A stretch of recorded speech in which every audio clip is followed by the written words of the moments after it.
Assalamualaikum warahmatullahi wabarakatuh, anak-anak sekalian.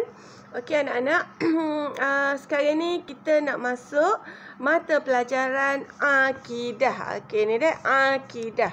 Okey, dipanggil juga asas ulum syar'iyah. Okey, akidah. Okey, anak-anak masuk kafar berapa lama dah? Darjah 2, 3, 4. 2 tahun dah. Darjah 2 dengan 3. Sekarang darjah 4 kan. Jadi anak-anak masuk kelas kafar 2 tahun dah. Anak-anak belajar sama kan mata pelajaran akidah. Jadi ustazah nak tanya, apa kalau saya tanya akidah belajar ke apa ni? Awak belajar ke apa ini? Belajar mata pelajaran akidah ustazah. Akidah. Apa awak faham tentang akidah? Kalau ustazah sebut akidah, awak faham apa? Akidah. Okey. Jadi ustazah nak terai dulu dah sebelum kita masuk tajuk kita. Akidah maknanya daripada perkataan aqadah, maknanya ikatan. Ikatan ni maknanya pasok, akad. Ikat ni nak ikat ni hati kita ni, nak betul-betul pasok hati kita ni, nak yakin betul-betul. Jadi akidah ni maksudnya adalah keyakinan hati. Keyakinan sejauh mana yakinnya hati kita dan percaya bahawa Allah itu benar-benar ada.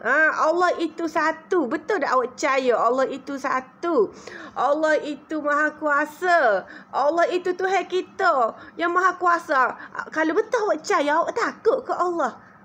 Gitulah. Jadi sepatutnya intipati yang anak-anak kena faham, yang anak-anak akan dapat bila kita belajar mata pelajaran akidah ni adalah kita percaya kepada Allah, kita yakin pada Allah. Jadi dan akhirnya kita ni jadi juru.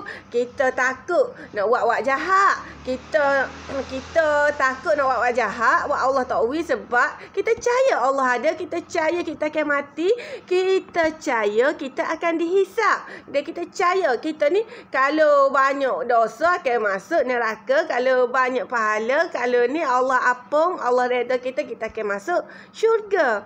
Benda-benda ni wajib anak-anak belajar dah. Jadi ustazah nak anak-anak bukan sekadar hafal masuk je, tapi benda ni, ilmu ni masuk dalam hati anak-anak. Anak-anak nak betul percaya. Betul Allah tu Tuhan saya. Betul Allah tu satu je. Betul Allah maha kuasa. Betul Allah maha penyembuh. Kalau saya sakit, Allah yang sembuhkan saya, bukan ubat panadol. Ubat panadol cuma sebab musabak, sebab dia saja. Tapi kalau Allah tak izin, tak sia-sia, tak sembuh pun saya. Okey anak-anak. Jadi, kita balik akidah. Jadi dalam subjek akidah ni, kita akan belajar banyak tentang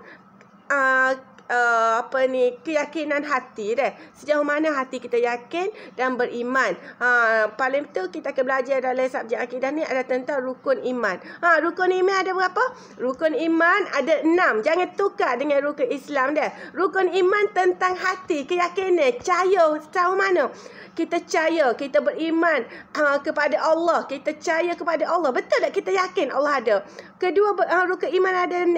Kedua apa? Beriman kepada malaikat. Betul tak anak-anak yakin dan percaya dalam hati? Tanya hati anak-anak, betul tak saya yakin malaikat ada? Betul tak saya yakin ni? Ni ada malaikat sebelah kanan saya ni, duk catat ni. Saya buat baik ni boleh makasa 2, 3. Buat jahat ni ni boleh ni negatif ni. Boleh dosa ni. Betul tak percaya? Okey. Lepas tu beriman ni, percaya kepada kitab. Kita yakin dah Allah turunkan kitab ni. Kitab ni apa kitab ni? Kalamullah. Kata-kata Allah ni kita yakin dah Al-Quran. Kita yakin dah ke Taurat. Lepas tu lagi beriman kepada Rasul. Betul-betul dah anak-anak yakin ada diutuskan Rasul ni, utusan Allah ni. Okey, gitu dah.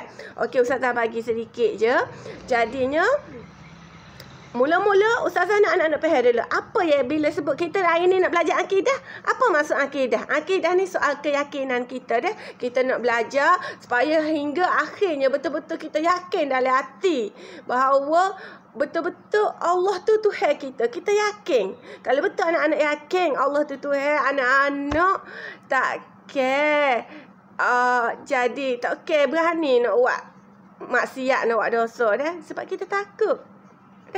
Kita yakin kepada hari kiamat. Jadi kalau betul anak-anak yakin, percaya bahawa hari kiamat tu betul-betul akan tiba setelah kita mati ni, anak-anak takkan berani nak buat dosa. Sebab yakin. kita akan dihisap, akan dihitung. Kalau anak-anak yakin ni, dalam rumah, dalam rumah orang tu ada tu, yakin, anak-anak tak berani nak pergi main situ malam sebab yakin. Faham tak? Kalau tak percaya, anak-anak pergi main. Jadi kalau anak-anak betul-betul percaya Allah tu Tuhan kita, Allah tu patut betul-betul percaya. Contoh ada ni hari kiamat ke apa, anak-anak ni dah buat jahat, buat tak comel dah. Okey, kita masuk kepada apa ni, pembelajaran kita lah dah. Okey, tengok ni. Okey, hari ni kita nak belajar tentang beriman kepada qada dan qadar.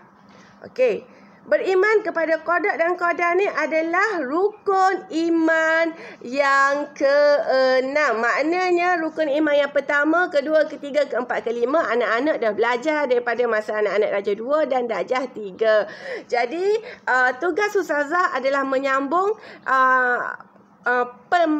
menyambung untuk mengajar anak-anak tentang rukun iman yang ke-6, iaitu beriman kepada qada dan qadar dah.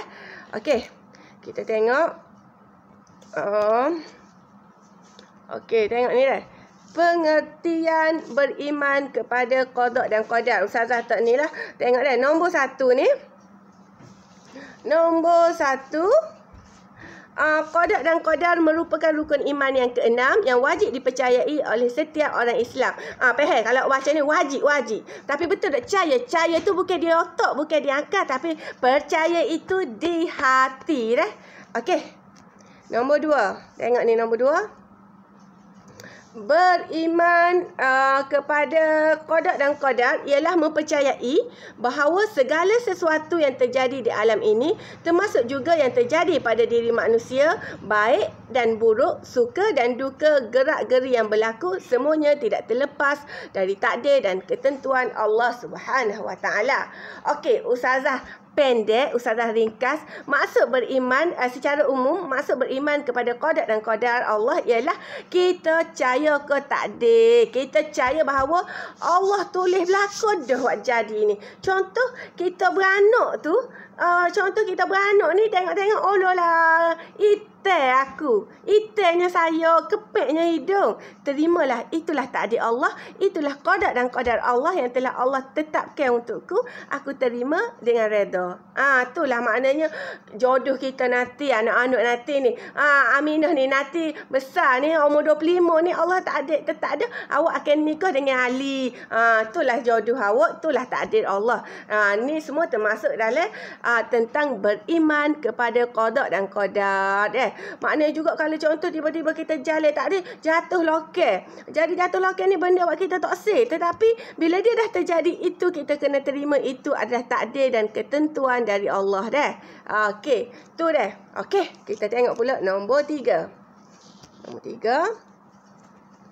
Nombor 3. Wajib juga beriman bahawa segala perbuatan yang berlaku, sama ada yang baik atau yang jahat, adalah dengan kehendak dan takdir dari Allah Subhanahu Wa Taala. Tetapi perbuatan yang baik itu berlaku dengan redha Allah Subhanahu Wa Taala, dan perbuatan yang jahat berlaku bukan dengan keredaannya. Okey? Okey, gitulah. Kalau ustazah nak terang ni panjang lagi. Cuma ustazah nak anak-anak faham secara umum dulu dah. Nanti kita akan masuk di pembelajaran seterusnya, ustazah akan terang apa maksud qada, contoh dia, dan apa maksud qadar dan contoh dia. Dia beza sikit dah. Okey. Okey, kita tengok lagi. Nombor 4. Nombor 4 ni ustazah tak ni baca gini lah. Okey, nombor 4. Okey, manusia pula mempunyai kemahuan yang tersendiri. Mereka akan diberi pahala jika mengerjakan yang baik, dan akan mendapat dosa jika melakukan perbuatan yang jahat. Sebab kita manusia ni Allah ciptakan ada nafsu. Jadi nafsu tu kadang-kadang kalau kita tak erti kawal, dia akan bawa kita buat benda-benda yang tak molek. Jadi kalau tak molek, kita dapat dosa. Kalau molek, kita dapat pahala. Kalau kita buat molek dah. Okey. Nombor 5. Nombor 5 tengok dah. Nombor 5 ni dah. Okey, nombor 5. Bukti yang menunjukkan adanya qada dan qadar itu ialah pertama, ni contoh ada, kelahiran manusia. Seorang manusia tidak dapat memilih tarikh dan tempat kelahirannya. Begitu juga dengan memilih ibu bapa, cantik atau hodoh, rupa paras, tinggi atau rendah dan sebagainya, kerana semuanya itu telah ditentukan oleh Allah Subhanahu Wa Taala. Contohlah, kalau mak awak masa mak awak mengandung awak, mak awak saya nak beranak, anak saya ni hari Jumaat. Tapi kita tak boleh nak buat apa sebabnya Allah tertuduh. Oh, awak ni Aminah seumur, Ali seumur, Kasim mak awak ni kena beranak hari Isnin, tak boleh hari Jumaat. Allah tetap ada. Jadi terima je lah. Okey. Jadi juga macam apa ni, kita nak ni kalau apalah saya beranak, apa mak saya, apa maknya ayah saya tak kaya, orang lain tu sayang saya tu kaya, saya tak ada duit. Tapi terimalah, itulah takdir Allah untuk kita, qada dan qadar Allah. Jadi poin dia kita kena terima dengan redha dan sabar dah. Okey. Jadi sebagai bukti qada dan qadar Allah ni sebagai permulaan dah. Okey, kematian manusia. Pasal tentang kematian. Seseorang manusia itu tidak tahu akan tarikh, tempat dan bagaimana keadaan kematiannya. Sama ada mahu mati ataupun tidak, dia terpaksa menerima kehendak dan ketentuan Allah Subhanahu Wa Taala tentang kematiannya.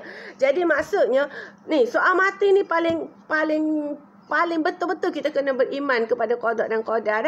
Sebabnya soal mati ni maknanya contoh paling mudah awak boleh faham tentang beriman kepada qada dan qadar Allah dah.